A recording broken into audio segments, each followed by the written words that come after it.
There will be an echo. Oh, okay. Even if I mute myself? Uh,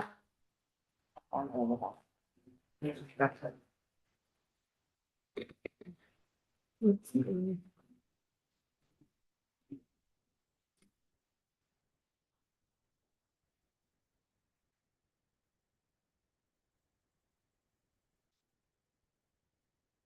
Recording in progress.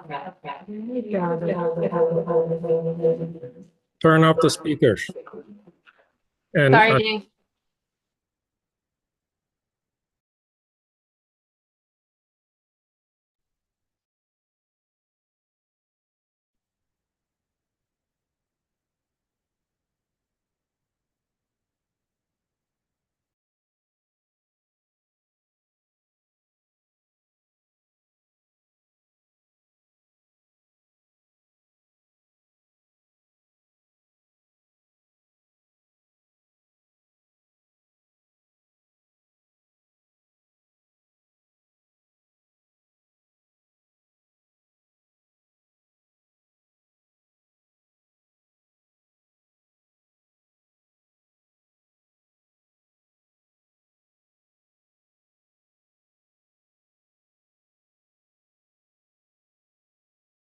Here. Joe. DT Gabriel. Matthew Wei. Ethan Lee. Here.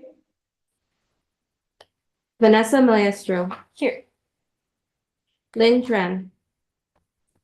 Here. Lynn Tran, Here. you want to mute yourself? Here. Thank you. Andreas Cornell. here, Selena Vargas. No scene. Ryan Dover. Ryan Dover. Nora Piazza.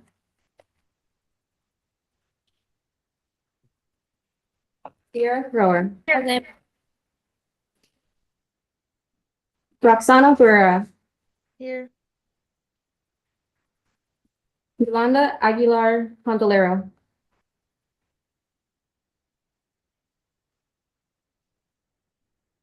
Angel Lira.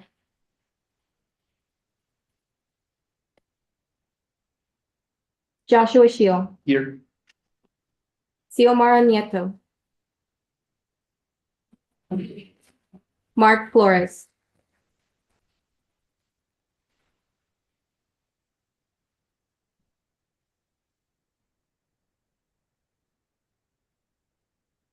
We have quorum. Can you confirm number of attendees present? Ma'am, 1, 2, 3, 4.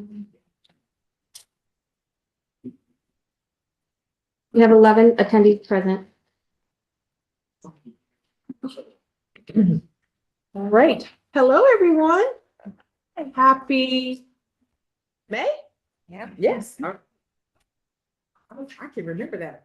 So thank you all for being in attendance at our Young Leaders Advisory Council. I have to say, I am so happy to be in space with you all, and I'm looking forward to our participation in today's meeting. We have, I think, 4 teleconference locations listed here on our meeting. So the Young Research Library, Los Angeles Public Library, Monster Coffee, and the Center for Environmental Research and Technology. So if there are people who are in attendance there for public comment, they will be allowed to provide public comment in person or through Zoom. We've done our roll call and call to order. We have some new members of our YLAC group. And so we wanted to give space for those folks to introduce themselves. I'll introduce myself to start off. My name is Dr. Cesar Johnson. I am the Deputy Executive Officer for Diversity, Equity, and Inclusion with our community air programs here at South Coast Air Quality Management District. And I am, I guess, the chair of this group. And so happy to do that. And so who are our new members who are joining us for the first time? Xiomara Nieto was the new member, but she's not in attendance currently. Okay, all right. So hello to everyone who's a returning member. So happy again to be in space with you all. So all righty. So do we have survey results that is attached to the agenda? So we have agendas for all of you all in our meeting attached. There we go. Perfect. All right. So if we were to scroll in through the document, what we asked, I think at the last meeting, really good, lively discussion. And so we provided an opportunity for YLAC members to complete a survey for presentation subjects that you have an interest in. So we wanted this meeting to be engaging for you all. You all mentioned to us what you are passionate about in your own individual communities. When we wanted to have you all have a successful first year with us, we wanted to be able to make that happen. So we asked you all to survey what that is. And so you'll see in our agenda what you all have said to us as an interest. So green spaces, indirect source rule for ports and how to advocate for ISRs for warehousing, environmental justice and transit equity. We also have green energy, effectiveness of commuting versus remote options for meetings. You all said that your interest topics were car dependency, ports indirect source rule, and success, failures, and challenges of the existing warehouse ISR, non-research related programs, programs related to higher education institution, i.e. examples, college outreach program, any state legislative updates, regulation on freight pollution, and the steps being taken to improve air quality, community initiatives from AQMD, which I think y'all will be pleased to hear about our presentation today, and then ports ISR, and then possible warehouse ISR. So we took that survey's results to heart as we have framed this meeting, and we'll take that also into account as we frame future meetings so that you all can feel like you're being educated. But at the same time, I again want to emphasize, this is not just an opportunity for you to get information from us. We also want to hear back from you all and your experiences. So this is truly a dialogue, right? So it's meant to be back and forth. In the best way possible for that. So anyway, so that's just a guide for you all to know that we are taking into account your wants about what needs to be in front of the agenda. So that's part of that. Are there any questions or any additions that you all might have for those survey results, or anything you felt wasn't on there, or you might have forgotten, or something that has happened in the past 3 months since we met that you all would like to elevate? Awesome. Excellent. So if we were to review the agenda for today's meeting, we want to share with you all a resource that we have provided to many of our employees here within the agency. We're going to have a discussion about that. We have a community spotlight portion of our meeting, which is your opportunity to elevate or spotlight any issues or events within your respective communities that you'd like to elevate to our entire group. We have a guest speaker who will address some of our community initiatives that we work on. So that is Arlene Farosadia, with our public affairs manager within our community air program, specifically community outreach, relations and engagement for our AB 617 program.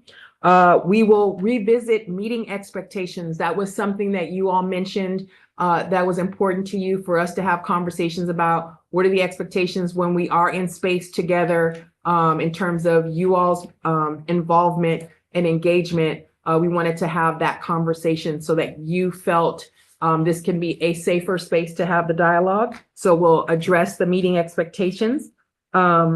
And then we will discuss any upcoming engagement opportunities. And then we have other business and then public comment period. Okay, awesome. All right, so I think we're at number 3 on our agenda. I do see that we had someone join us online. Is that Nora? Piazza, were you already here? And maybe you came on camera. Yeah, Yes. I just came on camera. Okay, there you go. Hi, nice to see you. Awesome. All right, so then we're good there. All right, so I think we're at number 3 on the agenda. So the video segregated by design. A copy of the color of law was provided to all YLAC members at our first meeting. And for the new member who we have joining us today, we also have a copy of that. It's written by Richard Rothstein. The color of law is a nonfiction book that talks about the history of redlining throughout the United States. We utilize it as a resource for our employees to really increase their cultural competency so that they have an awareness about this. This is not a subject matter that is often taught in college. It is something by choice that folks have to go out and learn. So we think it's very important to elevate with our employees. And it seems to be it has really been, I think, reacted to very well by our staff. And so there's a video that accompanied it, and I'm not sure if everyone has seen it. So we just wanted to show that video with you all and then have a short discussion about that. All righty. So if we all could.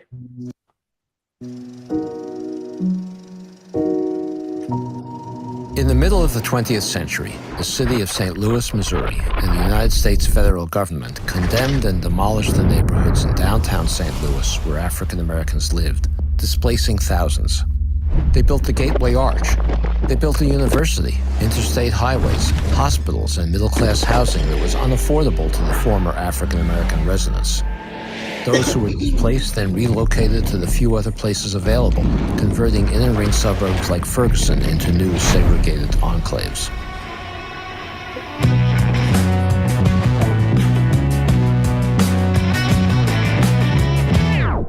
We have been led to believe that racial segregation in housing was de facto segregation, by accident or the result of private prejudices.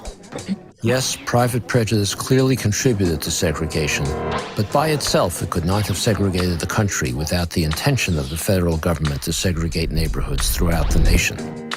If, however, we understand the accurate history, the history that was once well known but we've all now forgotten, that racially segregated patterns in every metropolitan area like St. Louis were created by de jure segregation, racially explicit policy on the part of federal, state, and local governments designed to segregate metropolitan areas, then we can understand that we have an unconstitutional residential landscape. And if it's unconstitutional, then we have an obligation to remedy it. The federal government in the New Deal of the Roosevelt administration of the 1930s pursued policies in the mid-20th century that segregated metropolitan areas. One important policy was the first civilian public housing program, which frequently demolished integrated neighborhoods in order to create segregated public housing. In the late 1930s, another New Deal program, the United States Housing Authority, was adopted. The very first projects built under the United States Housing Authority authorization were in Austin, Texas, because the most aggressive proponent of public housing at that time was the congressman from Austin, Lyndon Baines Johnson. And Johnson got the United States Housing Authority to put its first projects in Austin, separate projects for whites, for African Americans, and a project for Hispanics. The project for African Americans was placed in a location that the city plan of Austin had designated as a ghetto for African Americans. The United States Housing Authority and the local Austin Housing Authority demolished something called Emancipation Park, which was a celebrations location for the abolition of slavery. The design was to move all African Americans in the city of Austin into this community, whether in public housing or in private housing. The city of Austin then began to close schools for African Americans elsewhere in the city and close libraries and other public facilities to force African Americans to move to the east side. Another program that the federal government pursued to enforce segregation was the work of the Federal Housing Administration, the FHA, which subsidized the development of suburbs like Levittown, New York, on condition that they only be sold to white families and that the homes in those suburbs had deeds that prohibited resale to African Americans. The Federal Housing Administration's underwriting manual said that inharmonious racial groups should not be permitted to live in the same communities, meaning that loans to African Americans could not be insured. Government at all levels throughout the nation were involved in promoting and enforcing the restrictive deeds in homes and places like Levittown, and judges enforced the view that these deeds did not violate the Constitution because they were private agreements. Although white middle-class families that moved into suburbs like Levittown could buy property with no down payments if they were veterans and low-interest mortgages, middle-class African Americans had to make substantial down payments and get uninsured mortgages with higher interest rates. In many, if not most cases, African Americans could not get mortgages at all because the federal government would not insure them. As a result, they bought their homes on contract, like an installment plan where they accumulated no equity and could be evicted from their homes in the event of a single missed payment. Thus, contract buyers do not have the option of leaving a declining neighborhood before their properties were paid for in full. If they did, they would lose everything they'd invested in that property to date. The term redlining comes from the federal government's creation of maps of urban areas nationwide. And those maps were color-coded to indicate where it was safe to insure mortgages. Anywhere African Americans lived, even places where African Americans lived nearby, were colored red to indicate to appraisers that these neighborhoods were too risky for the FHA to insure. The FHA's justification was that if African Americans bought homes in white neighborhoods, or even if they bought homes near those neighborhoods, the property values of the homes they were insuring, the white homes they were insuring, would decline, and therefore their loans would be at risk. In 1940, for example, a Detroit builder was denied FHA insurance for a project that was near an African American neighborhood. He then constructed a half-mile concrete wall, 6 feet high and a foot thick, separating the two neighborhoods, and then the FHA approved the loan. In the 3 decades during which it administered this policy, however, the agency never provided or obtained evidence to support its claim that integration undermined property values. In fact, often racial integration caused property values to increase because African Americans' housing supply was so restricted and they had so many fewer choices. If African Americans had access to housing throughout metropolitan areas, supply and demand balances would have kept their rents and home prices at reasonable levels. Without access, landlords and sellers were free to take advantage of the greater demand relative to supply for African American housing. A 1946 National Magazine article described a Chicago building where the landlord had divided a 540-square-foot storefront into 6 cubicles, each housing a family. He had similarly subdivided the second story.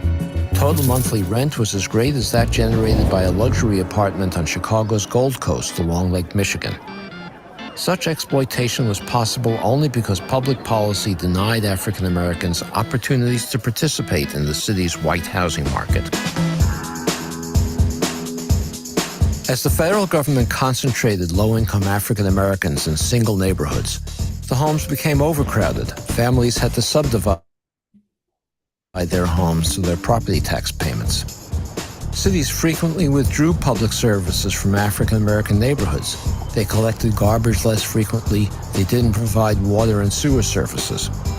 Polluting industry and toxic waste plants were placed in African American communities in order to protect white neighborhoods from deterioration. The result was that African American neighborhoods frequently turned into slums. White homeowners looked at these places and assumed that slum conditions were characteristics of African Americans, not of government policy that forced this kind of overcrowding. White homeowners then became resistant to African Americans moving into their neighborhoods because they thought they would bring slum conditions with them. Of course, the slums were not created by the people. They were created by the forced concentration, the overcrowding in these neighborhoods. Blockbusting was a scheme in which speculators bought properties in borderline black-white areas, rented or sold them to African American families at above-market prices. Families residing in these areas that their neighborhoods were turning into African American slums and that values would soon fall precipitously, and then purchased the panicked white homes for less than their worth. Blockbusters' tactics included hiring African American women to push carriages with their babies through white neighborhoods, hiring African American men to drive cars with radios blasting through white neighborhoods, or making random telephone calls to residents of white neighborhoods and asking to speak to someone with a stereotypically African American name, like Johnny May.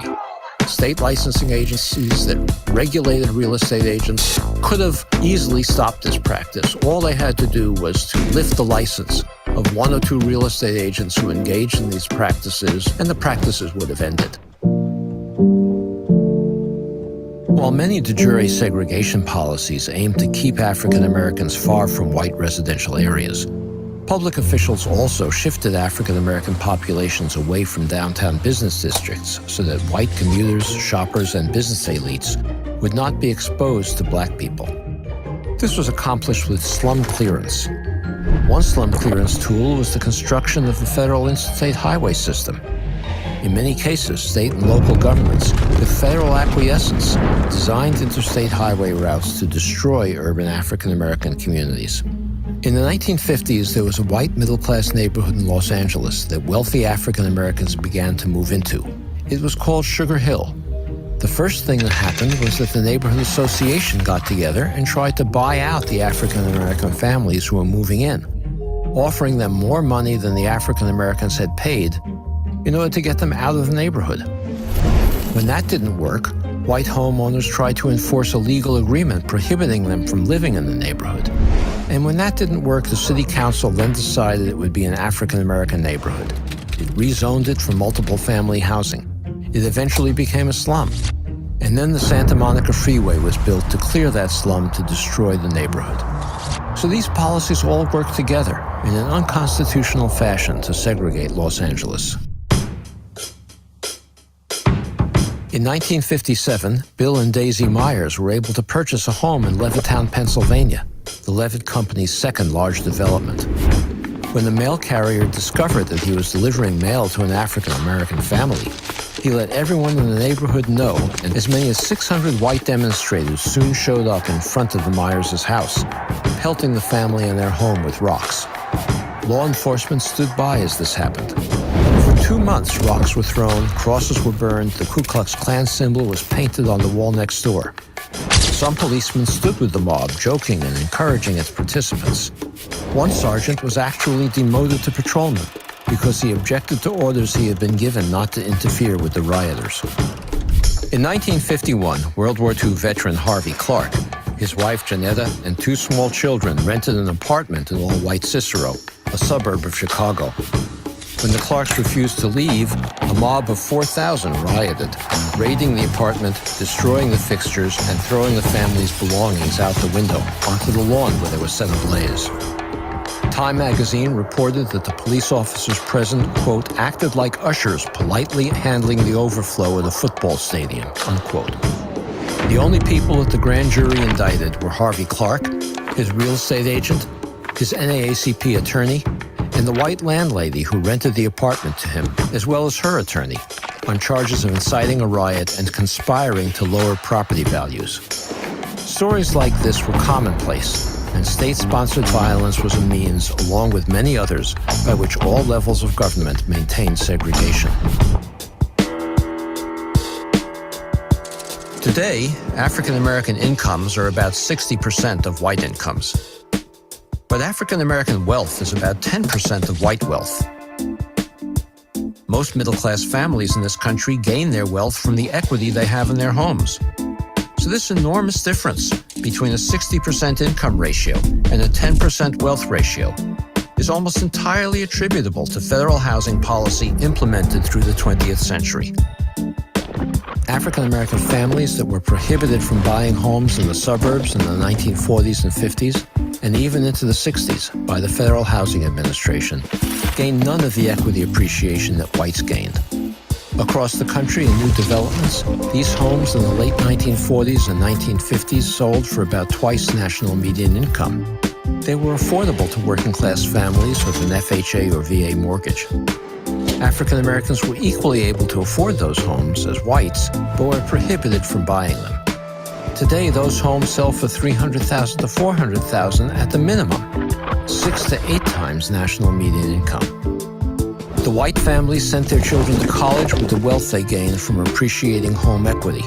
They were able to take care of their parents in old age and not depend on their children. They were able to bequeath wealth to their children. None of those advantages accrued to African Americans who, for the most part, were prohibited from buying homes in those suburbs. So in 1968, we passed the Fair Housing Act that said, in effect, okay, African Americans, you're now free to buy homes in the suburbs that had been forbidden. But it's an empty promise, because those homes are no longer affordable to the families whose parents or grandparents could have afforded them when whites were buying into those suburbs and gaining the equity and wealth that followed from their purchases. Consider children who come from families where they're economically stressed, or in poor health because they have no access to good health care, or because they live in polluted environments. When they do come to school, for example, they may suffer from asthma because of that pollution and are drowsy from being awake at night, wheezing. They cannot then typically achieve at levels of children who come to school well rested. When you concentrate children like that in single classrooms, it's impossible for teachers to develop the kind of outcomes that they can in middle-class children who come to school healthy, unstressed, and able to pay attention to schooling. What economists know is that African American children from low-income families who grow up in segregated neighborhoods are less likely as adults to move into the middle class than are African American children whose families have the same low incomes but who live in integrated neighborhoods. So segregation itself impedes intergenerational mobility and perpetuates, rigidifies the inequality that we experience. Another thing that social psychologists have discovered is that decision-making is hampered when you don't have diverse decision-making groups. These psychologists have done experiments where they put people together to solve problems in both diverse groups and in segregated groups. And the diverse groups are much better able to solve problems because they challenge assumptions much more than the segregated groups do. So segregation impedes our political and economic success. We have 3 provisions in the federal Constitution that prohibit the kinds of actions that federal, state, and local governments pursued to create residential segregation. One is the Fifth Amendment, which requires the federal government to treat all citizens fairly. Another is the 14th Amendment that requires state and local governments not only to treat citizens fairly, but to treat them equally. And then the 13th Amendment, which abolished slavery, also requires that we banish the effects of slavery, which Congress long ago determined was any form of second-class citizenship. So in fact, the prohibition on African Americans to purchase homes in federally subsidized white communities or the segregation of public housing created a form of second-class citizenship, which was a violation of the 13th Amendment. We cannot reverse de jure segregation mainly with lawsuits. We must also build a national political consensus leading to legislation, a challenging but not impossible task.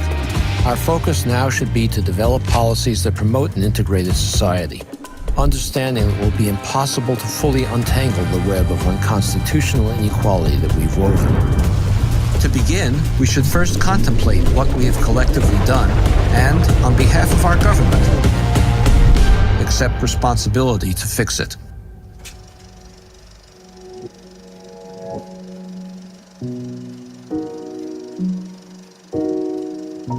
We believe in showing the credits because we want to honor the people who did the work, right?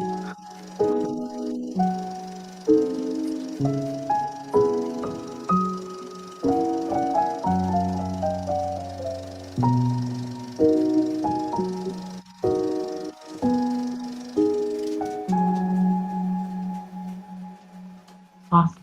Thank you. Thank you very much. All right, so we're going to take about 10 minutes or so for you all to share any thoughts that you have about the video that we just saw. No motion is required, so brief discussion about your impressions related to the video.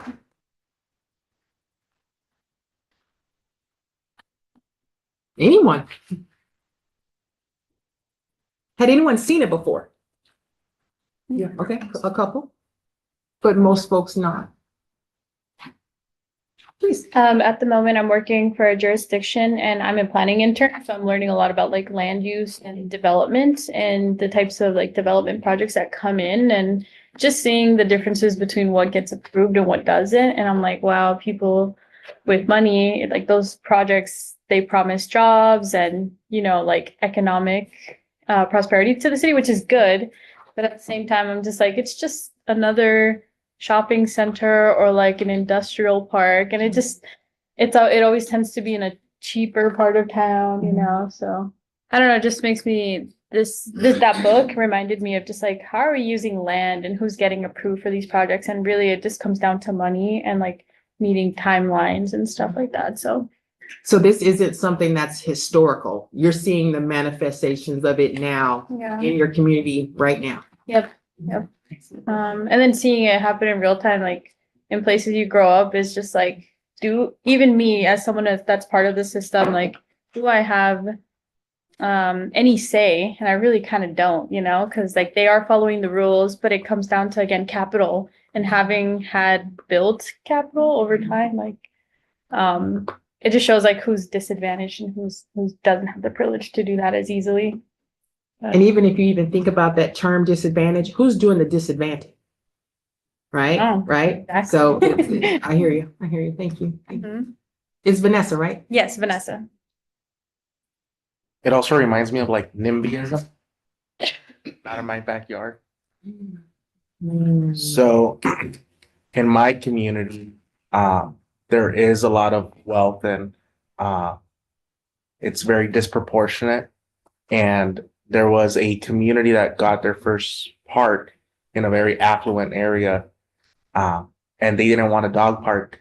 They didn't want a bench. They didn't want anything that would attract those type of people in their community. So ironically enough, they use state funds to build that park, but there's no bench, there's nothing. It's just a plot of land that they didn't want to be subdivided and reduce their density. Yeah.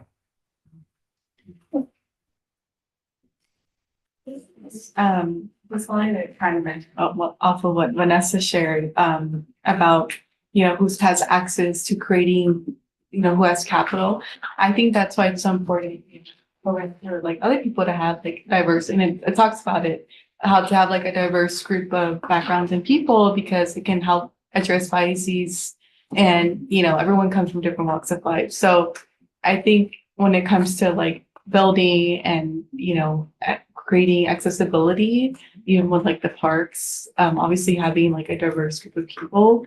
But I also think about like creating, I don't know, maybe incentives or programming for like anyone, you know, if it's like someone here to want to build something in their community. So making it more accessible. I think, yeah, this is maybe like the status quo, but I think there's ways to address it and, you know, create initiatives where we are uplifting, like, let's say young entrepreneurs or folks who, you know, can build generational. So When there was a portion in the video where they talked about how the neighborhoods, they stopped doing the garbage pickup, they stopped doing those things.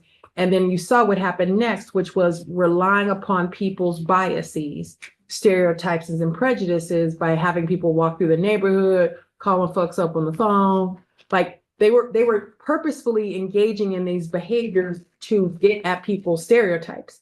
And so they have these beliefs that, oh my God, if this comes into my neighborhood. So I think that there's a pervasiveness to it. It wasn't just accidental. It was, oh, if they come into your neighborhood, this is going to happen. So there has to be a purposeful and mindful dismantling of the systemic bias and prejudices, right? And so the fact that there is even a national dialogue now to dismantle DEI, right? And say, oh, DEI is not important. This is why it is important, because you do have people who have the biases who also have the power.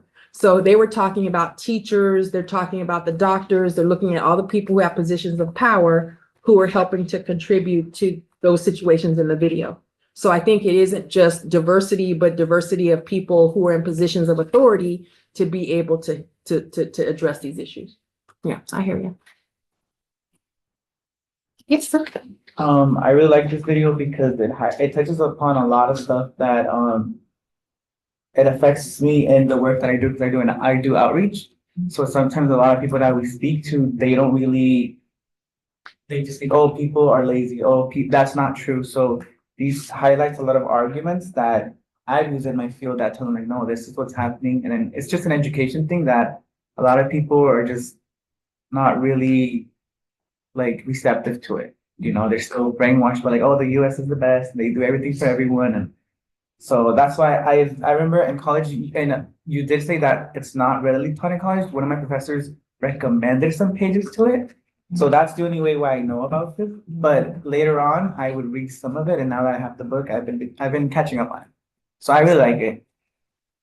I think that I'm especially mindful of, you know, before we were having this conversation about dismantling, national conversation about dismantling DEI, there was the elimination of critical race theory, ethnic studies, Latinx studies, African American study, gender study, where people would learn about these things and how this is historical. Like this isn't just contemporary, brand new stuff that's happened. This is all rooted in the history, I said it, his story of our country. And I think it's really important for you all, especially you all as a Young Leaders Advisory Council, to know that part of dismantling things means we have to address people's ignorance and lack of information and lack of knowledge. It can't just be what they know, because what they know oftentimes isn't always accurate, right? It's based on some kind of prejudice or biases, or that mentality of pull yourself up by your bootstraps. You know, like everyone could do that. I remember I did this one activity when I was teaching social justice a long time ago, back in the olden days. We did this activity where it's called a privilege exercise, and everybody would kind of hold hands and walk forward and backwards based on different statements. And one of the statements that people talked about, which was, did your family have a home or a second home? Did your parents take vacations? Did your vacations cost money? And one of them was, have your parents retired or plan on retiring? And all of the people stepped forward, and I remember never moving, right? The only thing that ever moved me forward was my education. Did I go to college? Did I go a master's program and so forth? And so people are like, what do you mean? Like, you don't think you're retired? And it was like, there were like, my mom was going to work till she died. Like, to have a job that has retirement is a privilege, and not everybody understands that. So I think there's a lot of ignorance out there. So it shouldn't be that way, y'all. And I hear us when we say, man, we shouldn't have to. But because we're talking about dismantling systems of oppression like such as these, it means there has to be this kind of corresponding education, right? So that's why I'm super excited that diversity, equity, inclusion at our agency is tied to community air programs, because we need both to be able to do this work. So I don't want people to think that, oh no, it's one or the other. We need both to be able to do this. Anyone online, I want to make sure I didn't forget y'all either. Am I muted? Well, I'm muted here for that, but yeah. That's any other thoughts that we have about the video moving forward? And this is, by the way, free. So that video is free. If you just go to Segregated by Design, it's something that you all could, I think it's on YouTube or whatever. It's not anything that you have to pay for to be able to watch, which is what I love even more about it. This reminds me of warehousing in the Inland Empire, how we have developers from Orange County coming to our planning commissions and our city councils, getting more warehousing in the IE, and then going back to their nice clean air in Orange County. And I was talking to someone on the planning commission, and the developer was like, just ignore the project. It'll go to city council. They'll approve it. Just ignore it. And she's like, no, you have to go through the planning commission. You have to go through the process. You have to think about communities. So just the ways that people still today can circumvent these things is kind of disheartening. And I want to know what we can do to empower the community so that we can say, no, we don't want more warehousing. We don't want more logistics in our communities. So for you, it's about educating, making sure everybody knows, not just, More about concede. empowering. Because I don't want a warehouse in my community. I'm not on the planning commission. I'm not on the city council, but I'm still a tax-paying member of my community. What can I do about that? No, you're not asking me, right? No. Okay. Oh, look at no, but I feel like you're saying this is something that we need to address, right? It's because there is this is a real thing that is happening right now. This isn't contemporary. I mean, this isn't historical. This is the right here, right now. What is this looking like? And so you have private ownership, people in the community who aren't a part of the community why do you make such a big deal about it? It's not that big deal. It's jobs, Yeah. right? That's, I think, a lot of thing that people say it's jobs, it's quality jobs. Huh? Low quality jobs, Low yeah. quality jobs, right? Okay, so we want to talk about dismantling systems and what we can do to educate those in power, educate those in the communities to be able to address these issues. I hear you. Roxana. Hi, everybody. So I guess, it's prevalent to talk about the fact that health and environmental issues are what mainly impact these poor communities. And these are like the redlined neighborhoods that more than often have worse health indicators due to like the environmental hazards and poor housing conditions and lack of access to medical care. So the fact that they come over here, so I'm from the San Bernardino County as well. They come into our poor communities and they put up these warehouses. They make sure that our roads look like horrible. I was gonna say a different word, but yeah, they make sure that our roads look horrible. They're not drivable and they mess up our cars. So these warehouses coming over here and promising paying jobs or good paying jobs and that it's bringing a lot of jobs to the community, but they're not good paying jobs and it's bad for our air like our air quality and uh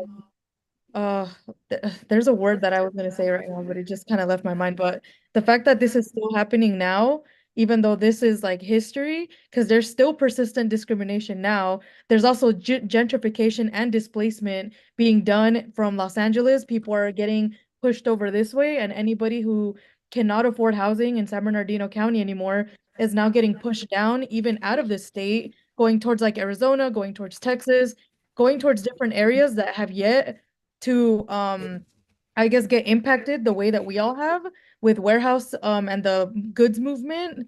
So I feel like this is something that people need to get educated on, because every time I've had a conversation with someone about the warehouse industry, their thoughts are, oh, but they're bringing jobs. We need jobs out here. There's so many people that are unemployment. There's so many people that don't want to work.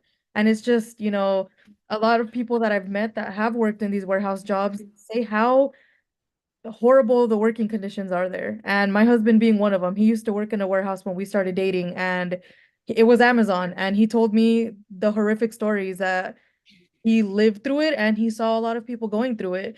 So I think that we need to address the long-term effects of like the redlining struggles that still are happening now. Even though this is supposed to be history, it's still happening now, and it's really sad that they continue to do this to people of color who are also just, trying to get well for like our communities and like our children, for our kids, and the rich people just make that so much harder for us. And they just get away with it because they're looking down on us in their nice houses up in the OC, up in Beverly Hills, or even now out of state, wherever. And yeah, I don't know. I just have I'm very passionate about this. And we appreciate it was, as my kids say, I ain't mad at you. I think too, what really we had a governing board retreat last week over in Denver area, and I had to do a report in which I was just describing our DI initiative that we had done last year. And one of the things that I mentioned was our divisions kind of now working with the YLAC group. And I described you all based on a lot of the language that you all shared in our first meeting, and that you all are truly representing of an intersectionality of having been born in this, right? Like, it is all that you've known. There is sadly a wealth of knowledge that is rooted in all of this intersection of the oppressions that you have at environmental justice, racism, sexism, adultism that you all have experienced. And so that's what I really enjoy so much about you all being in space with us, is to be able to tell us, oh, this is relevant to me. Don't tell me that I have to wait 10 years or wait 15 years, or I don't really understand this. Like, you only know this, right? You aren't coming from another state and moved into California and having an issue because your new house has an issue. You're like, I've grown up in this. And so again, the more that you all can share with us your thoughts and your beliefs and your needs and what your expectations are, that's what we need your counsel on, right? And that's what we hope to do, is to apply that into the work that we're doing. So any other thoughts before we move on to the next item? I just wanted to say something really quickly, if I can. I'm also from the IE, so Roxana, totally understand your passion. I was just gonna say, I think the scary thing is with warehousing specifically, it's a fairly new phenomenon. The warehousing boom in the IE only started in the year 2000, so it's been happening since I was alive. But I think the scary thing is we think that these concepts like redlining and environmental racism, I think it's so comfortable for people to push them as this very historical thing, but they just manifest in new ways and in new reiterations. And what's interesting about the IE and Moreno Valley, which is where I'm from, is there was this heavily white population in 1980 when it was founded. And then by the year 2000, that population also started to slowly decrease when more warehousing came in. So yeah, just keeping in mind that these things just are continuing to happen and that they are fairly new phenomenons rather than like a historical remnant of the United States is something that guides my advocacy in my community, and just letting people know, like Roxanne was saying, like you might think that this is a new job and a new opportunity, but what's actually happening is something very nefarious behind the scenes with these policymakers, because it's still happening. We just can't see it, and we think that it's so far away from us because we're in the 21st century, but this is happening right now. So have you all ever seen the movie, oh my gosh, Michael Moore, Sicko? Have y'all heard of that movie? And so I'm just dating myself. I know. It was so before, please. But the good thing about it was a real shift for me. It's called Sicko, Michael Moore. And he talked about how these type of things are able to thrive. It's because you keep people demoralized. You keep them sick and keep them demoralized. You don't let them think that they have a voice. And so I highly recommend that as a good resource. It was about the healthcare industry in particular, that movie that he was talking about. But he was like, how are these things allowed to happen? And it's because you keep people separated from one another. You keep them demoralized. You keep them uneducated. And when you are sick and uneducated and without people and isolated, how much can you get done? And so I took that to heart. So again, why I appreciate so much about us having a YLAC group is so that we will not be living in ignorance.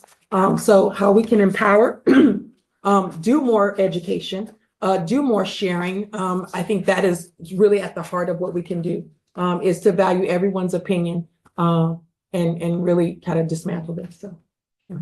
All right. So thank you very much. Thank you, our online folks, for being able to share with us. Next item on our agenda, number 5, is Community Spotlight. We wanted to take about 10 minutes to give you all an opportunity to elevate or spotlight any events that are coming up in your communities, or any issues that you all feel like or you're addressing, anything like that, just to elevate what area you represent that you'd like to share with the group. So if you have anything online or in the room, this is the time to do it. I saw on LinkedIn. Oh, one more second. Okay. And for Heather, who's taking meeting minutes, if you all could say your name so that she can track that, that would be great. Thank you. Andres. But if I saw on LinkedIn that the residential air filtration initiative. Yes. If there could be a little bit more outreach, because I saw it. One second, just breathe. I kid you not, we were in meetings all morning just talking about it. So it's just, love. Keep going. Please. I just saw it because I followed it on LinkedIn. Great. I just haven't seen it at any community level sort of outreach. Like I haven't seen it like in any, especially in the Eastern Coachella Valley. That's where I'm from.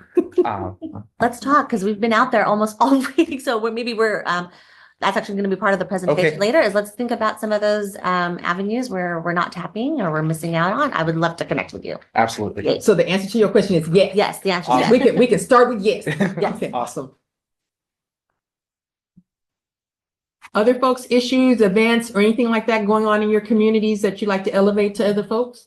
Just really quickly, I'm representing LA County, but I'm originally from the IE, but just wanted to recognize Andrea Vidaure. She's from PC for EJ. Yeah, she got the Goldman something award. Goldman Award. Yes. Yeah, for being recognized for just like elevating and bringing to the forefront like the issues that we're facing in the IE concerning warehousing and like poor air quality, and like she's just the prominent figure that's been around for like a long time, and just she's so consistent, and that's why she's being recognized. So I think to the, because you were talking about sicko and demoralizing and stuff, like that's a boost, like we're getting recognized on a national basis for the issues that we're facing. And I think it just strengthens the community. So I just wanted to highlight that. If you would make money because she's literally on my screen right now because I was like, I wish you could see it. She's right there. Oh, right. I truly we were just talking Yeah. about it Yeah. today. One of the things that she's actually talked to a member of Arlene's team, Daniel, who's even online, who she's always been a part of adjacent to our AB 617 program. And so she's been a supporter and advocate. And so we're in the process now of organizing, in part because of my conversations with you all, I think the last time we talked, folks really don't always want us to get together, right? And we don't need to get together. And so we have 6 AB 617 communities. And so rather than having six meetings in the month of August, we want to bring everybody together. And so we're going to have an all CSC community event here in this building, Saturday, August 24th. And Daniel thinks he knows her, that he can get her. He already talked to her, and we're trying to make it happen that she would be the keynote speaker for that event. So right. We're on So the same page. uplifting her, right. So Yes. but I do hear you, because I do think that type of prestige does impact, right? Definitely. I do worry about the pendulum swinging back, right? So one things I shared with folks was, if you all, I don't know if you know football or anything like that, but there was a team that claimed that they were supportive of Indigenous folks by their mascot, and they were not. And the owner said, out of his cold dead hands, would he ever change the name of the team? And so, right. And then George Floyd died. And then everybody got on board and said, oh no, what? And then all of a sudden it was like, yeah, people were like, yep, okay, so when you're going to change the name of your team? And so that pendulum is swinging back now that you now have anti-DEI legislation happen. But sometimes it becomes about that moment. Yeah. Right. And so you whatever moment you can do that. And so if this is a way to elevate the concerns of our community, and she is going to do that, then we are definitely wanting to be a support. Because I think we need those kind of moments. I think we need those kind of folks. So if we can, oh my God, that'd be so great. So thank you. Yes. Thank you. Sorry. Let me see if there's a hand up. Yeah, it's me. Yes, Roxana. Thank you. Hi, so I've worked alongside Andrea, so I have a personal relationship with her, and I could ask her to come to August 24th. She's one of the homies. Did you just say homies? We call each other our EJ homies because we're all environmental justice homies. So if you all want her there, I can talk to her and see if she can come out. We definitely do. And we ain't trying to do favors, right? Like, so, you know how people are like, oh, come on, do us a solid by showing up, but we still would, participate and do funding and so forth. But yes, absolutely. If there's any way that we can make connections to be able to, because again, I think it isn't just like getting her there, like we need to see the messaging. And I guess I think when we were talking in space, you all know that because we might be talking about warehouses, that don't mean we're not going to talk about rail, and doesn't mean that we're going to talk about ports. Like, these are all issues that are impacting us. And because we might talk of one doesn't mean we're going to discount the other. And it's a phrase that I've used a lot in my teaching, where it's called the hierarchy of oppressions. We're not jockeying to say who's the most oppressed, right? It's all bad for us, right? And so we all need to come together and be that support, I think. So yes, Santa. Yes. Okay. And yeah, thank you for whoever highlighted that. That's what I was also gonna highlight. And also since I volunteer mainly with like Sierra Club, my Gen campaign, I mean the SCAQMD is the one that's hosting these community meetings for like the Arrail indirect source rule.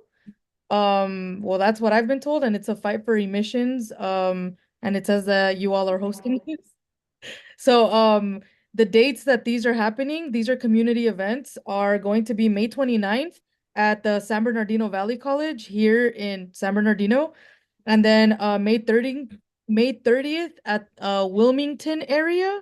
Not sure exactly where that is. It might be LA. I don't know. And June. Wilmington, Carson, West Long Beach. Yeah. Oh, okay, that area.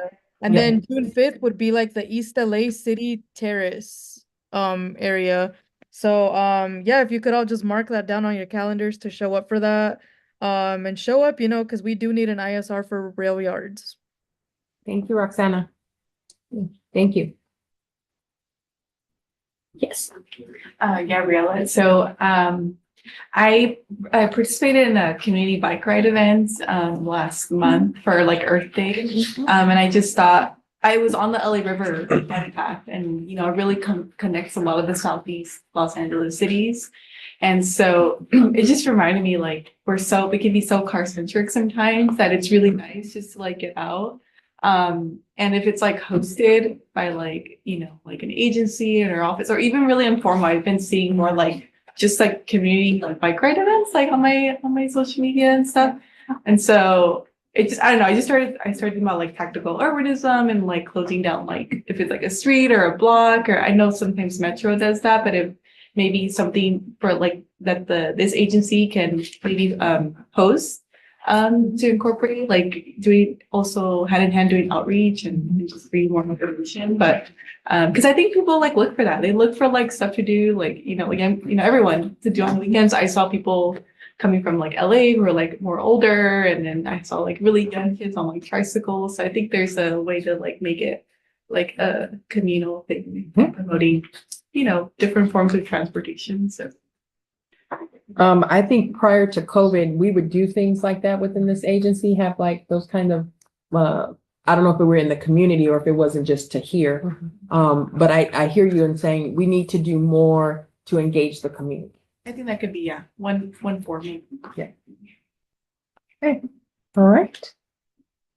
Anything else that folks would like to elevate to us before Arlene does her presentation about our AB 617 program? Okay.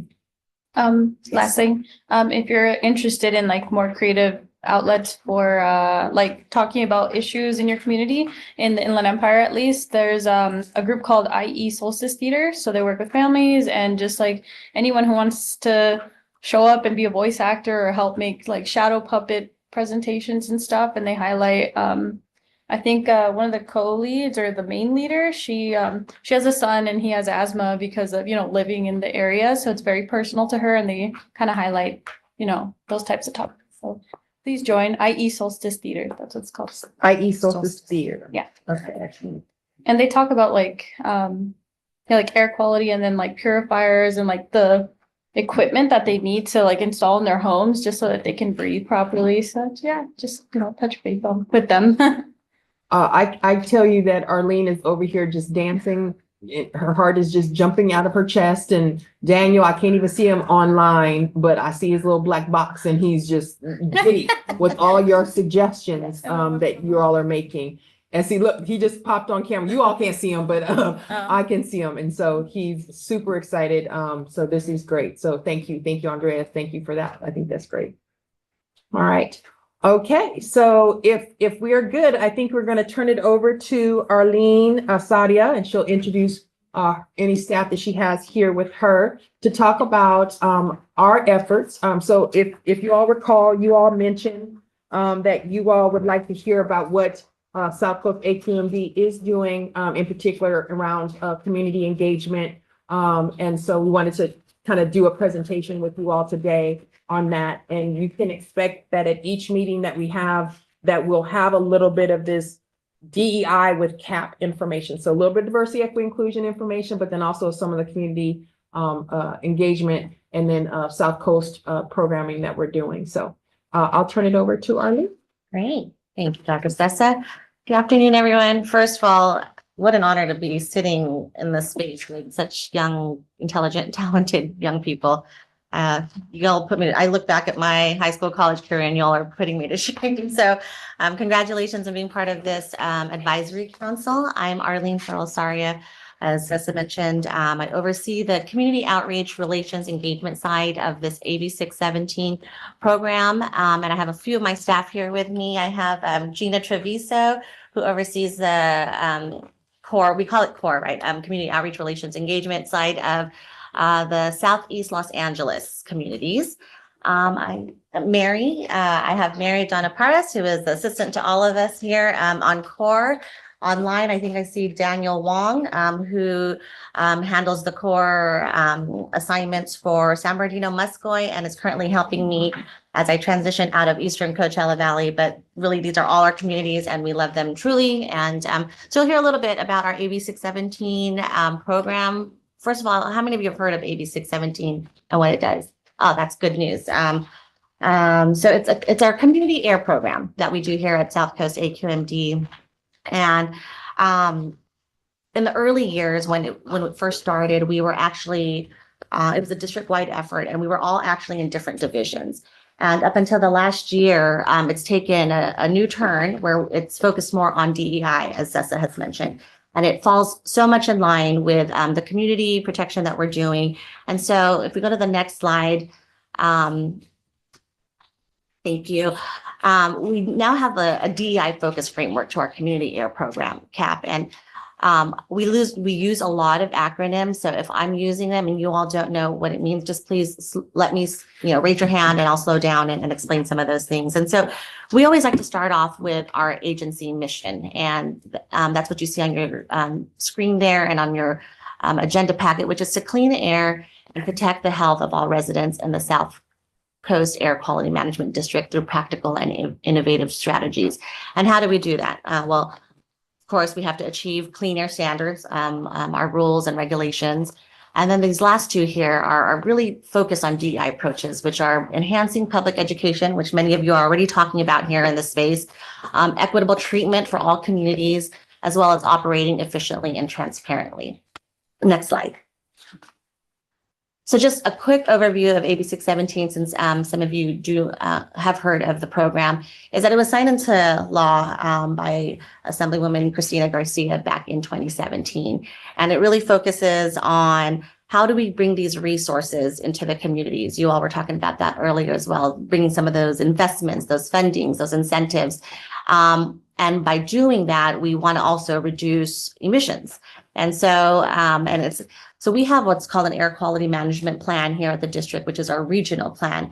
And what this program focuses on is more localized plans. And so we call those the Community Emissions Reduction Plan, which is called a CERP, and our Community Air Monitoring Plan, which is what we call a CAMP.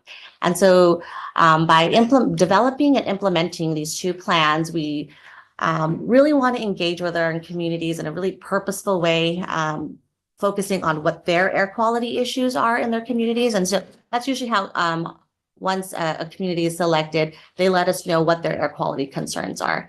Part of that also talks about some of the clean technologies that we can bring to the communities.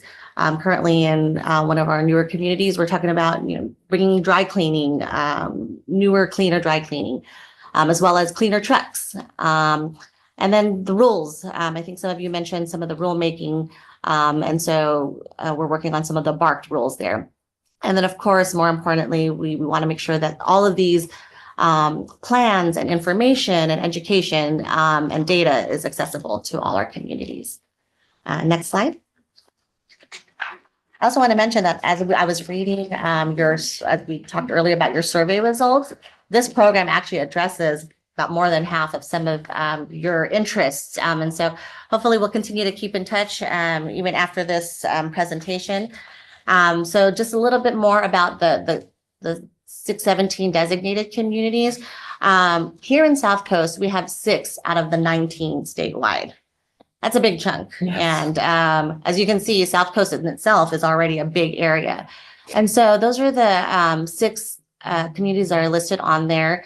We started back in 2018 with our first 3, which is East Los Angeles, Boyle Heights, West Commerce, Wilmington, Carson, West Long Beach, and San Bernardino, Muscoy. And so we have community liaisons for each of these communities. Year 2, brought in Eastern Coachella Valley, which includes Oasis, Thermal, Mecca, North Shore, portions of Indio, and Coachella. So, and we will talk more, I promise. And Southeast Los Angeles, and Gina's here today to talk, or in case you all have any questions on Southeast LA. And then the pandemic hit. And while we were going into the communities and talking to community members for a good 3 years, we then transitioned online. And even during that 2020 period, we did, however, designate one more community, which is South Los Angeles. Next slide, please. So just a little bit here about what the SERPs do. So it really focuses on emission reduction, right? And so these are some of the elements that are in the SERP as they were developed. As I mentioned, communities focus. They let us know what their air quality priorities are. And then we work with the communities to develop some goals and strategies and objectives. And then we put it into a document called the SERP.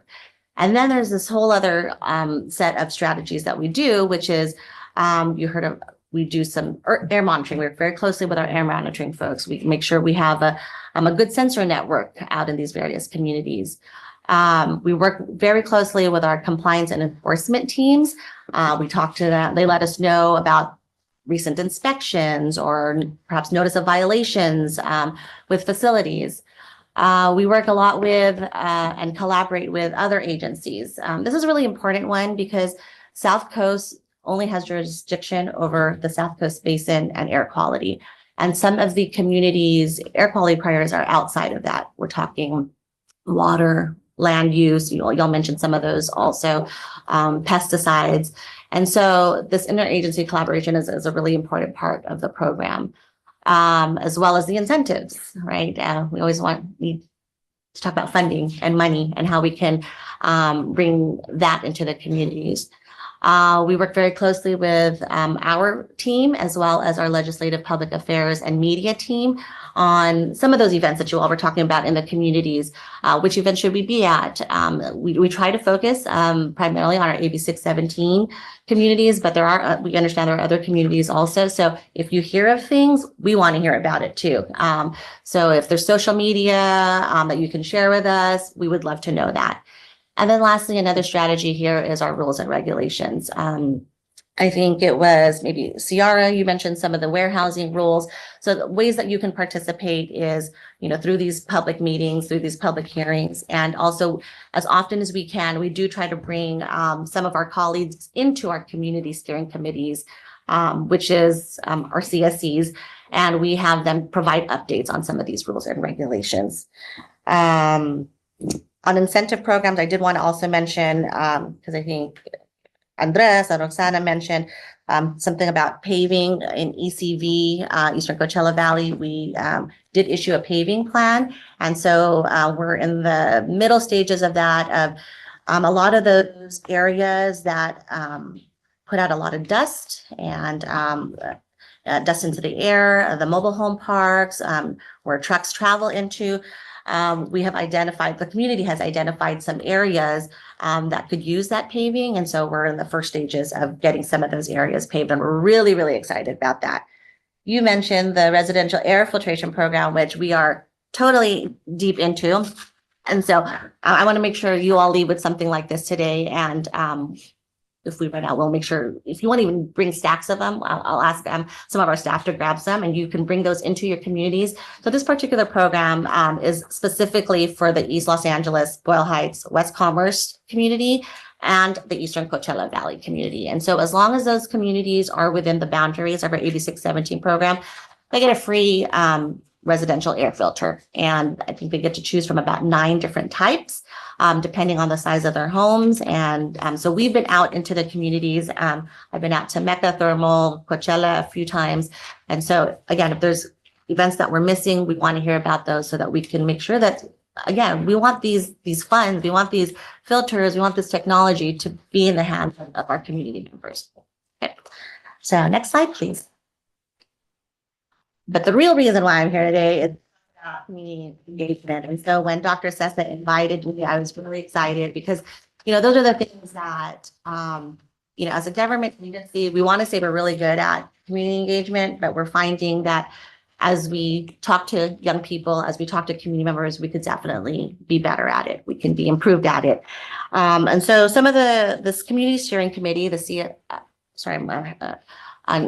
some of the things that we discuss with our community steering committees is definitely to focus on some of their priorities, and of course to connect with them. Emmanuel, you mentioned, some of the false narratives that happens in your communities. And so, our community liaisons, they really try to go out and talk to folks. Is it Roxana that knows, Andrea, Daniel, he tries to go and do and meet you all, to have those conversations and connect with you all. Typically our rosters consist of about 15 to maybe 50 people, depending on our CSEs. And so we really want to know what's relevant in your communities and stay current with those. And so, let us know if we need to be tapping into other areas. And then lastly, we really, at least, our core team, we really value the opportunity to amplify community voices. We get it. Sometimes board meetings and, some of these more formal government types of meetings can get a little bit intimidating. And so where we can try to help amplify your voices and, based on the conversations we have, we really try to do. And so that's how our focus on how we do community engagement. Again, we are open to improve and learn more from all of you. Next slide, please. So just to go a little bit backwards, our CSCs here are typically consist of different groups. We try, the only kind of rule that we need to abide by is that we need to have at least 50% of residents as part of our CSC. Otherwise, as long as community members either work, live, or do specific things in the community, they can be part of the CSC.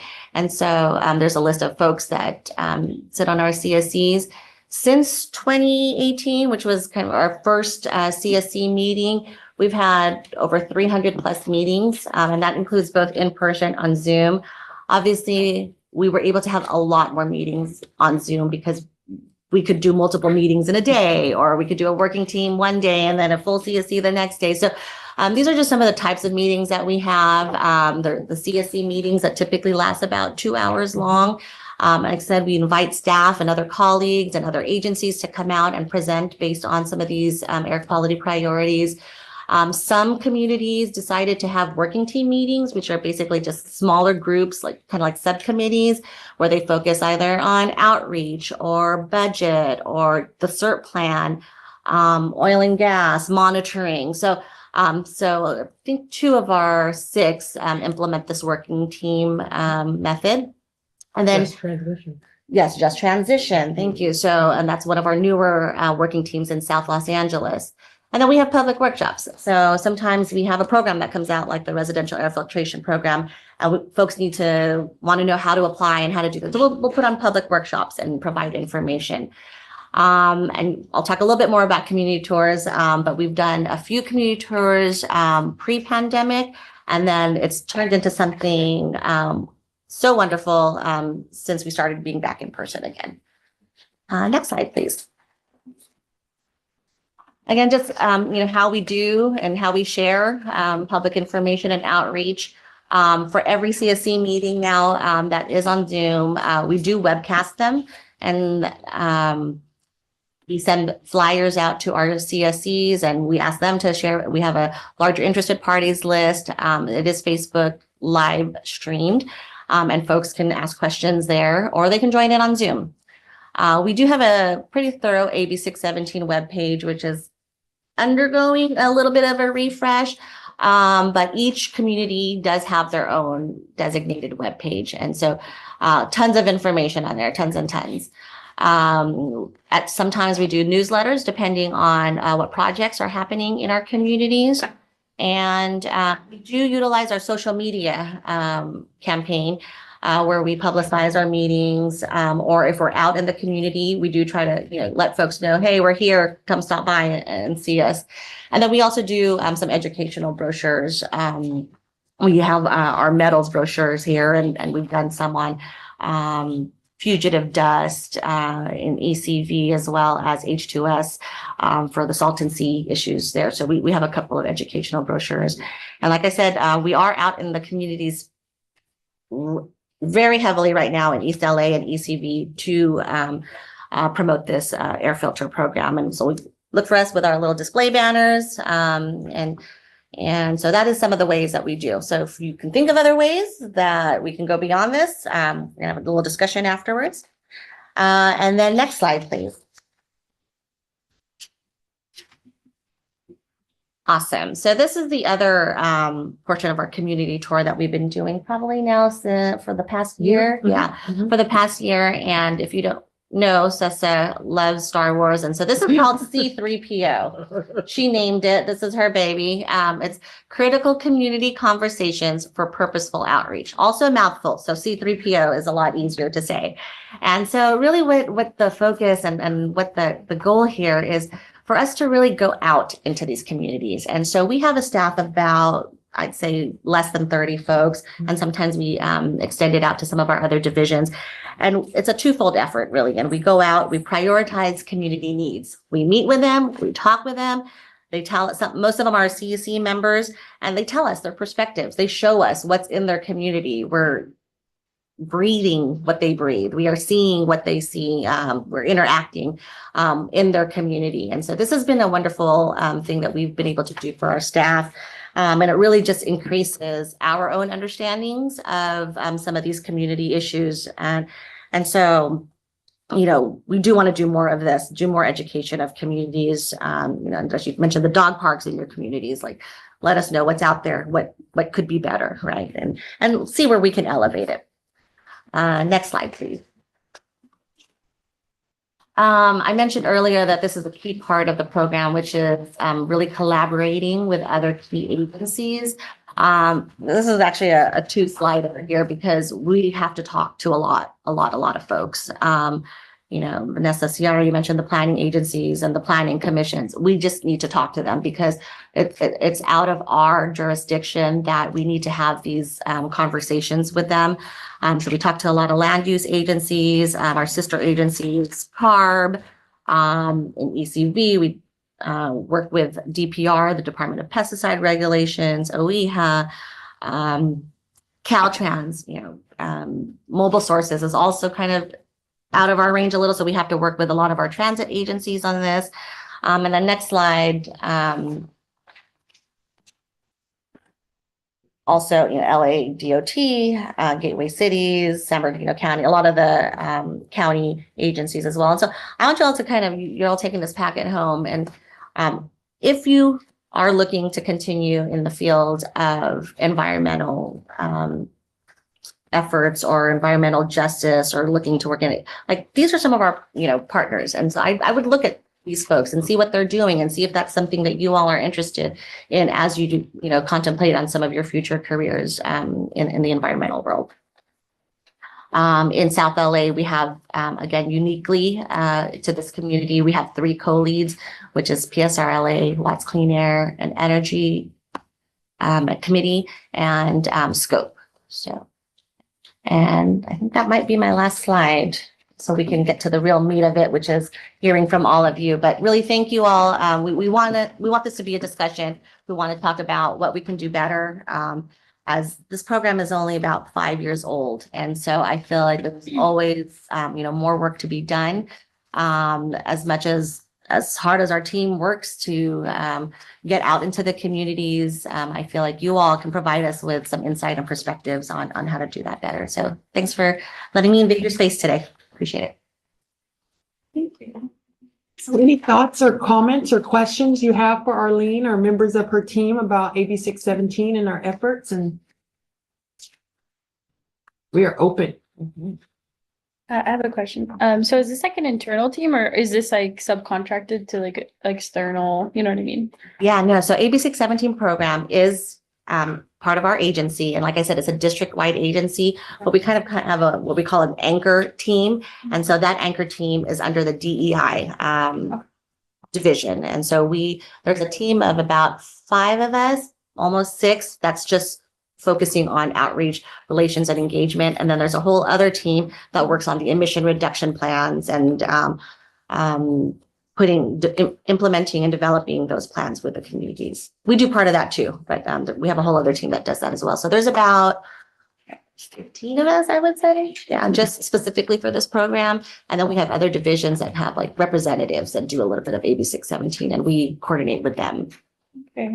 When you look at the intention of the law that got signed into law 2017, there is a need to do what we are doing because of segregated by design, right? It's like, I don't trust them. Like they're going to come out. They've said this, they've done this. No. And so we have to have a committed team of professionals that have resources, that have positionality to go out in the community and like talk to folks and be there. What we found to be the case with the C3POs is there's an intentionality of us going into the community as opposed to having the community come here.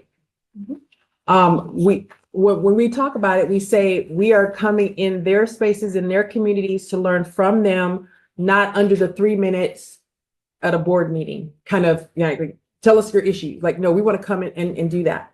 And so a purposefulness to it, right? It gives me great joy to be in space with our staff and that, especially post-COVID. So we will continue to do more of what we're doing. We go the 4th Wednesday of every month. We're going to be out in the communities doing this work. Get out of the building and do that because it needs to be. Like, I can't explain. We're in a controlled environment here. I don't deal with air pollution in this building. Right. So we need to be out in spaces.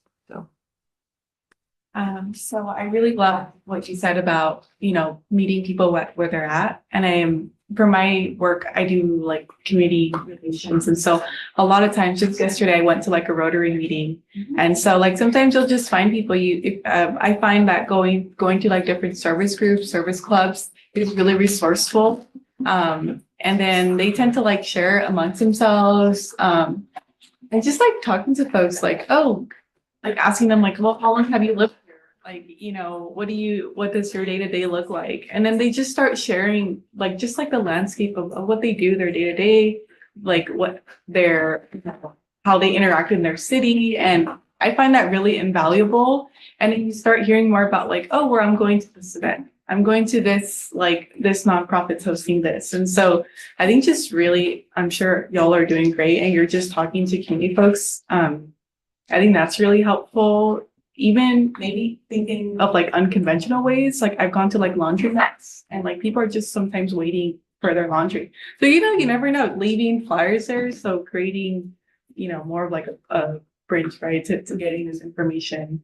And, you know, social media is great. I think also knowing who is it that you're targeting, if there's some way for you to get like data on like who you are connecting with, if it's a certain sort of age group, if there's an age group that you want to reach out to more, if it's like senior citizens, going to like, you know, they have bingo, like, you know, going to these different groups. So again, really meeting at where people kind of congregate. I think that's that's been helpful in my line of work.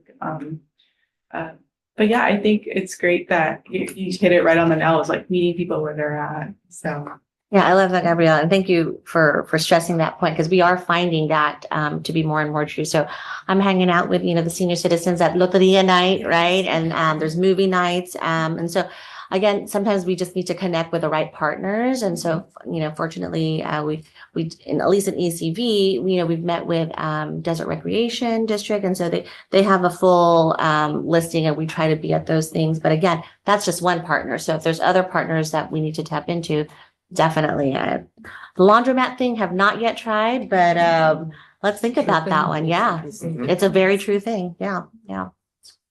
Thank you for that. I see Yifan online wanted to say something. That's my former intern. Yeah.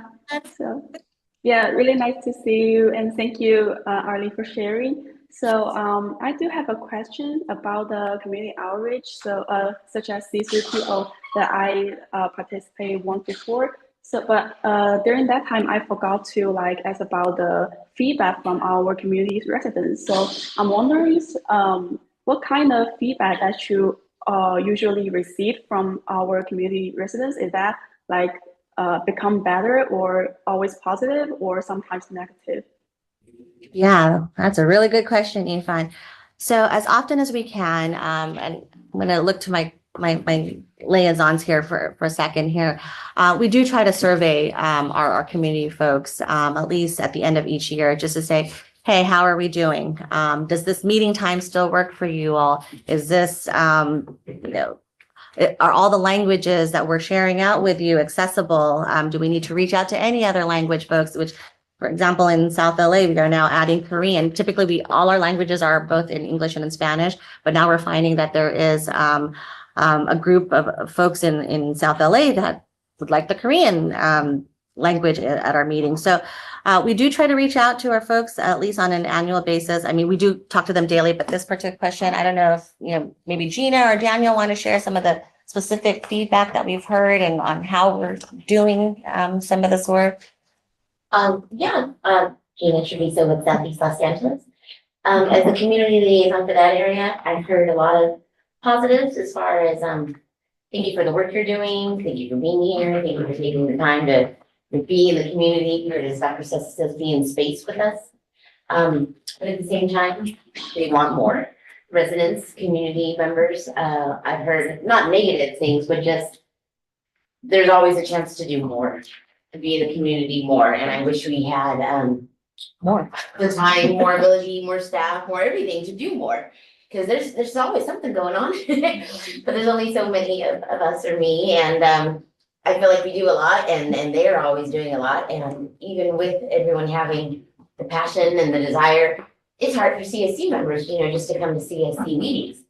So while they want to do more and we want to do more, it's not always at a time when you can do it, but they, CSC members and CLEF, for instance, that's the one I deal with, are very, very appreciative of what we do and how we do it in the community, and just the fact that we're out there in general doing. I get very positive feedback from those. Daniel, I saw you come on screen. Would you like to share as well? Sure, I'll be quick. Hey, Yifan, it's good seeing you. It's fight on. I know you're studying hard at USC, but thank you for joining YLAC. And I think I met Nora. I met you. Did I see you I saw you at the CCAJ event, right? So knows everybody. I'm telling you. Dude, I know Roxana by name. I know Angie's told me a lot about you, so good to finally meet you virtually. Anyway, I hope to meet with you in person. But just like Gina and Arlene said, just being out, and Sessa said also, just being out in the community, especially post-COVID, it's made a huge difference. We're all kind of readjusting to kind of being in space with one another again. But it does make a big difference. I know Yifan came out with us when she was our intern, right? And just she got to witness us interacting. It's those small interactions with folks, right? I remember Yifan, it'll stick with me because we were just at a restaurant and we were just making small talk with local community members. And she said that was, I know she's studying public policy, but those little, I guess, small interactions made a big difference, right? And this kind of showed, it's kind of the way our team kind of shows that, we're present, we're out there, and we do care. And it is the little things that make the difference sometimes. So, and you kind of miss out on that being virtual all the time. But at the same time, I think virtual does have a good, it has a role, right? I know a lot of our folks have commented that they don't have to worry about childcare anymore because a lot of our meetings are at night. And some of our folks, like one of my folks, she doesn't drive at night, right? So getting the night meetings is hard. But jumping online or via phone has been helpful. So it's meeting people where they are, but at the right times too, right? So like being in space, being purposeful with our outreach, but also allowing for like our new technology world, right, to kind of come in and play a role in that and helping folks. It's being more accessible also. Thank you, Daniel. One thing that I wrote down too, Cassie, can you remind me of the name of the organization that Connie Chung Jo was a part of? AJ SoCal. We had an event sponsored by our employee resource group. We have an Asian Pacific Islander Plus employee resource group, and they want to bring in like members of the community to be able to kind of educate, increase our staff's cultural competency on issues. And so the executive director of AJ SoCal came in and she just talked about disaggregating data like within the Asian American community. She's like, you can go into a neighborhood in Fullerton and it might be Vietnamese, or you can go into a neighborhood in Santa Ana, it'll be Chinese. I mean, she was like, so don't just assume Asian, right? And she's like, dig down deep. And I remember people in the room just going, and it's like, those are the kind of resources that we need to be able to do our job. So one of the reasons why I exist, not me personally, but my position exists, is to increase the cultural competency of the employees of this agency, because we are dealing with a diverse citizenry, right? Our citizenry in this region is diversifying every single day. And if we do the same approach that we did 10 years ago, 15 years ago, 20 years ago, we're going to miss the mark, because so much about doing this work is community engagement. So we have to change with the time. Why we have a YLAC is because not just by race, not just by region, but also by age. That is an issue that we have to address. And so that's why we're doing what we're doing. So I wrote that down around the intersection of languages. I also wrote down that when we go into spaces, what we're doing, what AB 617, what Community Air Program is doing, is not what everybody else is doing. And so we'll go into spaces and they're like, but we want to talk about land use. We want to talk about water. We don't care that you're air, you're in the room. So we do get a lot of times subject matter that isn't in our jurisdiction. And so sometimes I'm like, well, you might know somebody, get me connected to somebody. So it's not just who you know, but what you know about who you know, and can you get us in the right spaces? Can we do joint events? Can you do that? So we do get a lot of asks like that, where people know it's not our authority, but they still want us to help them deal with it because they are dealing with pollution in all of these areas. And so can you help us? So I think that that's a reality that we experience as well. We did C3PO, I think Gina, in your community, and it was it Milton? Who did the Milton? I can't remember. Remember what organization he was with? Communities for a Better Environment. Communities for a Better Environment.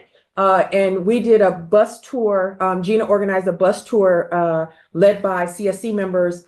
And this particular person, Milton, who was giving our tour, he was like, and so let me take you by my neighborhood. And this is where I grew up. And this is the apartment where I grew up. And oh, this is when the plane, this is my apartment. This is where the plane dumped all that fuel and did da.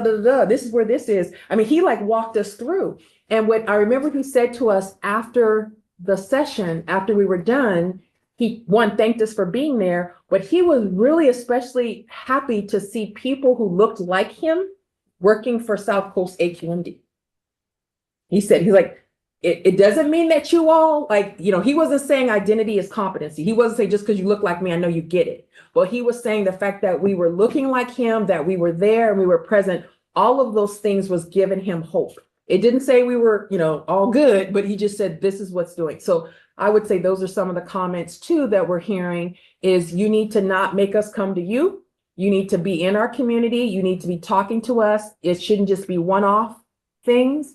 It should be constant. And it shouldn't just be at the meetings, like city council meetings. Come into the neighborhoods, come to the, Gina, you're doing farmers markets, like you're going out? Yeah, that's going to start soon in the summer and the fall. Farmers markets at Huntington Park and in Southgate, which are on Mondays and Wednesdays. And we're already at East LA farmer markets as well. So other thoughts that y'all have for us, please go ahead. And remember to say your name so Heather can get sorry, I'm getting over a cold. And I appreciate it. Thank you. This is kind of a small, like a minor question, but I was curious on, so that there's like, you mentioned a number of modes of outreach, and I was wondering if, I know there's like environmental and cost related elements to this, but are mailers something that you guys do? Yeah, we still do mailers. Okay. Yeah, we do, not as often. And we typically do that in conjunction with other divisions. So like if there's a rulemaking thing that's happening, and they want to send out type of things, then we try to see how we could coordinate. But you think mailers are still a good idea? Yeah, I know that they're, well, sorry, I'm also a political scientist, so so I know that they're really good for reaching out to like communities with like low broadband access, right? But the other thing is also that just maintaining other modes of distributing information is helpful. So that way, people who are like 40 and under do not become like the sole like conduits of information, right? And so that way they're not like the only ones responsible for like educating other people in their family who might be older on like different topics, right? And that way, and also because we know that like things like, you know, content on the internet has been really difficult to really difficult for, well, sorry, let me backtrack. It's been really difficult in terms of like issues of like fraud and misinformation when it comes to like more senior residents or community members' interactions with the internet. And so having like physical mail, I think, is also really useful. So that way there's less of like that those interactions where it's like, oh no, mom, like that's actually not real. Right. Or like, you know, people or the other way around of them not trusting what they see on the internet, even if it does come from like trusted sources, like a government agency or like elected official or whoever, right? For them to be able to say like, oh, I got this in the mail, so it must be real. Right. Yeah, no, thank you for that. You know, going back to this air filter program, that's like when some folks get this, they're like, really? It's free? What's the catch? Right. So those kind of things of debunking, you know, what's true. So I appreciate that. And so we we work with our community partners. We've done door hangers where we bring out door hangers to the communities, and some of our community partners, they come out and they hang those door hangers. We haven't done that as much, but that's actually really good information to think about sharing when we do have big projects and big plans that are happening. So yeah, thank you for sharing that. It's really good. Emmanuel? Yeah, I would like to emphasize what Mai said, that again, I've been in outreach for about a decade.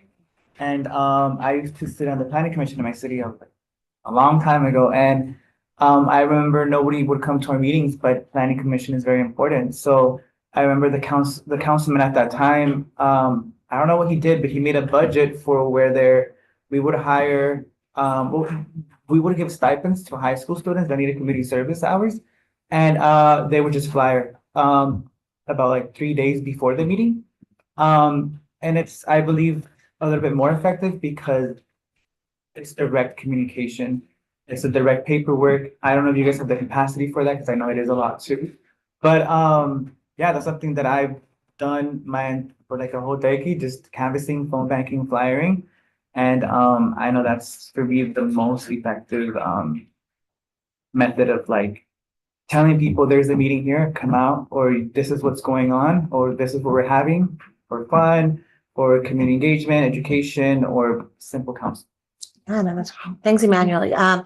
We do some of that. We do some phone banking with some of our community partners and direct phone calls, text messaging, even sometimes, especially with our CSC members who, I should have mentioned this earlier when forming these CSC committees. It wasn't always easy going into those first meetings, right? Especially with communities, having to build that trust with our community members took quite some time. Some instances a year, a couple of years, right? Of us really getting to know our folks and what their perspectives are. So I really appreciate you sharing that about, you know, the phone banking and letting folks know who we actually are when we go out into the communities, because it's not, you know, always an opening that's receptive. But you know, through the years, we have learned to build that trust. So thank you. That's great. That's good information. What I'm really appreciating from the comments that I'm hearing from you all is multiple ways, multiple times. Don't be so prescribed to what has been done before, like laundromats, events, I remember at some point when we were doing some outreach when I was in college, and we were doing an outreach. People were like, you got to go to the Black churches if you want to talk to the Black community. And they're like, oh, well, we're not supposed to go to churches. If you want to talk to the Black community, you got to go to the churches. And so, and I'm talking about the churches, not the chicken churches, the chicken place. They're talking about, you know what I'm saying, religious organizations and affiliations. Excuse me, yes. And so what I'm hearing you all say is multiple approaches, multiple ways, and not be so prescribed to that. And partnering with other organizations as well, because people don't want to come to 3 separate meetings. Sometimes they want to come to one. And so if there's a way to partner with other things, do that, not be afraid to do that. Okay. Thank you. Yeah. Andres, in the ECB, who are your other partner organizations besides the healthcare district and DRE? Yeah, so we have Alianza, Leadership Council, Pueblo Unido. Let's see, there's tons of others. And I saw the supervisor's office. The supervisor's office, Assembly Garcia's office. Thank you.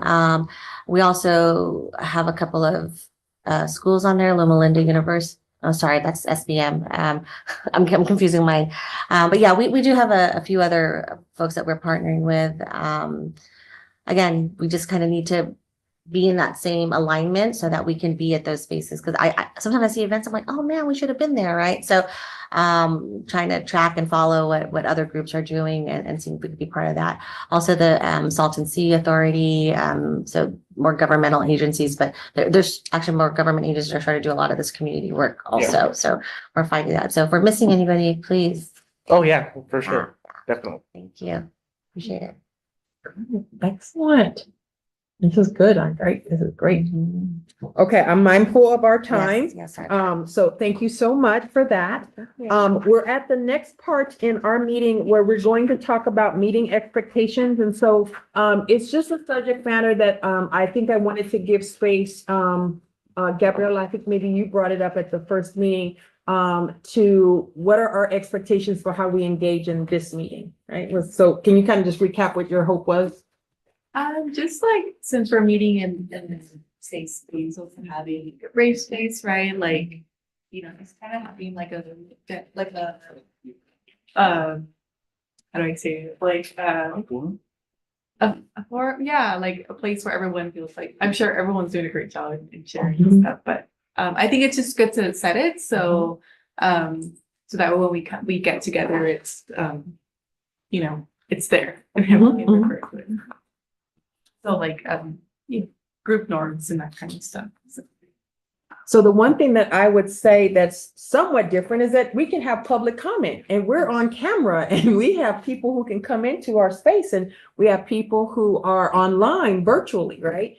And so I think that what I can do and what I can assure is that we have agendas that address the issues that you all want to do, that we will put content in front of you all. We would give you all space to be able to share with us your needs and wants at a minimum, right?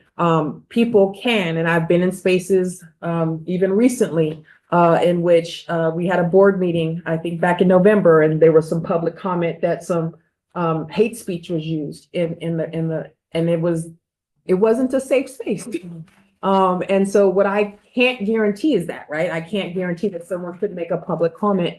We definitely do have the capacity to be able to kind of mute people and do those kinds of things, but I'm seeing more and more instances in which people are triggered by what's happening in the outside world, and then are bringing that into our spaces. So I think that we as members can control our content, but I think we also need to recognize that someone from the outside can say something too. So, but we have to, I always tell folks, I don't judge an organization by the absence of those instances. It's how they respond when an incident does occur, right? And so that's what I can say for sure. So I don't know if that helps, but I'm intentional about that.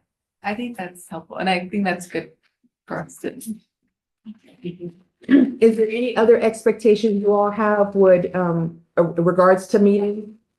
I gotta appreciate the person who sent us the email and said food. I wasn't mad. I was like, okay, we'll provide food. Well, and we provide food honestly because we're in the traditional lunch hour. And so that's why there's food. It's not just because we can do that. So, all right. Vanessa, did you? Yeah, I just wanted to say, the thought just left my head, sorry. It's okay. Yeah, I forgot. I started reading something else. Okay. What was I gonna say right now? I forgot, sorry. It's all right. Okay. Any other, so if there are no other thoughts, we can always just keep this as an open discussion item. So that if anyone has anything that changes for them, we can just be open to acknowledging what we need to do to make these safer and braver cities. Oh, I remember. There you go. Okay, just sharing information, like if, like the book, The Color of Law, I was reading it and then like just seeing it in a different context, like in a video, just helps to kind of solidify that. So if you guys have any other resources, I think we should have like a resource list of things that's kind of like in line with what we talked about today. Like there's things I would love to share with y'all. I didn't bring, any documents or anything, but just shared knowledge with us, and then it just keeps spreading word of mouth, type of thing. So one thing I want to acknowledge too is like maybe there's an opportunity where like if you have documents, because stuff costs money, let's keep that real. And so maybe you all could, email us and say, hey, I'd like to share these documents at the next YLAC meeting. Can you print them for everybody? So then that could also help, reduce that. If you could send things PDF, or if we could send things electronically with the meeting minutes and so forth, that is something that we can do as a meeting expectation. So I think also what I'm hearing too is if we can continue to have the community spotlight as a part of our meeting so that you all can kind of tell us what's going on in your community as well. Like that should be a staple for the meeting, so that it isn't us always talking at you. It's that dialogue piece that is really critical back and forth. Because I mean, really, I ain't gonna lie. We were sitting up here just happy with you. You just said things and we were like, oh my God. And then you went ahead and talked about Andrea. And I was like, oh my gosh. I mean, it was very validating. So we definitely hear you and want to do that. So, okay, we can do that. All righty. We wanted to, next on our meeting agenda was upcoming engagement opportunities. So we wanted to invite you all to the Saturday, August 24th, 2004 event that will be taking place. We're still in the planning stages of it. Heather, do we remember when our next meeting is going to be? The all CSC or the next? Oh, no, our meeting. Okay, so yes, we meet on August 21st. Yes. So it actually, our next meeting is 3 days after we meet again, but you will get information from us way before then. So we are still in the planning stages. We're talking about potential transportation from communities. We're talking about it being hybrid. We're working internally within our organization about what interactive resources we would have be a part of that meeting. So it is the first of its kind that we're doing, and it's again a purposeful all CSC meeting. What we've heard from the members of the community is do not isolate us. We want to be in space with each other. We want to be able to talk to one another. I know that you all know that sometimes communities don't talk. And the very real things that happen between groups and racial groups and age groups are in existence. And so we're trying to break down some of those walls by having this all CSC meeting and having it be purposeful and so forth. So we did talk to legal and made sure, like, because it's one of our events, you all can come. It won't be like a separate meeting, right, Joseph? Right? Okay, there won't be like a separate meeting where y'all can't come, only 3 of y'all can come. No, you all could come. So we just want you all to know that that invitation is going to be coming. It will be here. There will be aspects of the meeting that will be hybrid because we will be giving an update on what we've done in the communities in terms of our SERP implementation items. And so that part of that meeting, I think will be a hybrid meeting so that we can have other folks participate who can't come out here. But for the most part, it's going to be like an all day thing with, breakfast, lunch. CARB organization is going to come out, talk about community grants that are available and some things. So we're really wanting to make it be something. So we want to let you all know that's coming up. All right, so other matters, other business. Let's see, any member of the committee or its staff on his or her own initiative in response to questions posed by the public may ask a question for clarification, make any brief announcement or report on his or her own activities, and provide a reference to staff regarding factual information, request staff report back at a subsequent meeting at any time, or may take action to direct staff to place a matter of business on a future agenda. So is there anything other business that you all would like to share with us that we haven't already covered? If I may, I just brought some resources since you all were asking for them. So this is our air quality index. If you all haven't already downloaded our South Coast AQMD mobile app, please do it. You'll get some more information, especially more information directly involving AB 617. And then I brought, thank you, Mary, for bringing more flyers. If you want to bring these out, if any of you are from that East LA or ECB communities, you're more than welcome to grab these as well. Okay.